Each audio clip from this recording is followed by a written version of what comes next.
Ce soir, je vais vous conter l'histoire des ports de commerce et de leur gouvernance. Dans une course croissante vers la performance, les autorités portuaires se font la guerre. Mais elle n'est pas meurtrière. C'est une guerre pour le pouvoir, celui de contrôler un territoire. Ma thèse porte sur la gouvernance, c'est-à-dire sur la gestion des affaires publiques, qui vise à associer tous les acteurs concernés par la décision à prendre. Sur 1000 km de littoral se dessine la rangée portuaire nord-ouest européenne, vaste porte d'entrée sur un immense arrière-pays, immense marché de consommation qui attise toutes les attentions. Anvers sans fond d'estuaire nargue le Havre portuaire, Rotterdam, la Dame, pique au cœur, Hambourg, poids lourd, oblige au détour. La localisation géographique ne détermine donc pas la réussite économique. Depuis les années 90, le grand patron, c'est la libéralisation. L'intervention de l'État dans l'économie est une ère bien loin derrière. Ce qui change, eh bien, tout se mélange.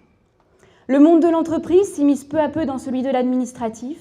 Par ailleurs, des acteurs autrefois exclus de la sphère décisionnelle sont désormais conviés à la table des grands décideurs, et ce, pour des stratégies toujours meilleures. La gouvernance pointe le bout de ses ailes. Bref, ils sont de plus en plus nombreux ceux qui veulent diriger. Mais avec des acteurs aussi nombreux, comment faire ? Eh bien, prenez-les, mettez-les ensemble, mélangez leurs idées et leurs intérêts et observez ce qui se crée. La gouvernance est née.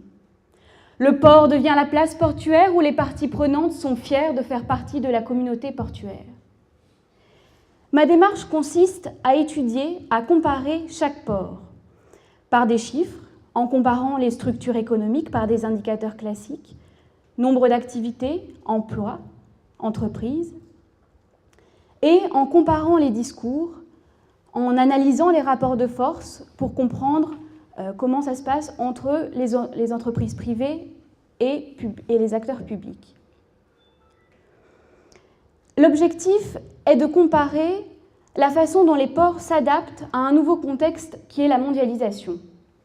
Alors que certains conservent un aspect institutionnel, d'autres, par contre, se tournent plus vers les acteurs privés. Gouverner, c'est diriger. Aujourd'hui, ce que veulent les us, c'est le consensus. La gouvernance est un processus. Ainsi donc, quel port les acteurs économiques choisiront ? Pour transiter ou s'implanter, il n'y a qu'eux pour décider. Tant de concurrence pour si peu de différence.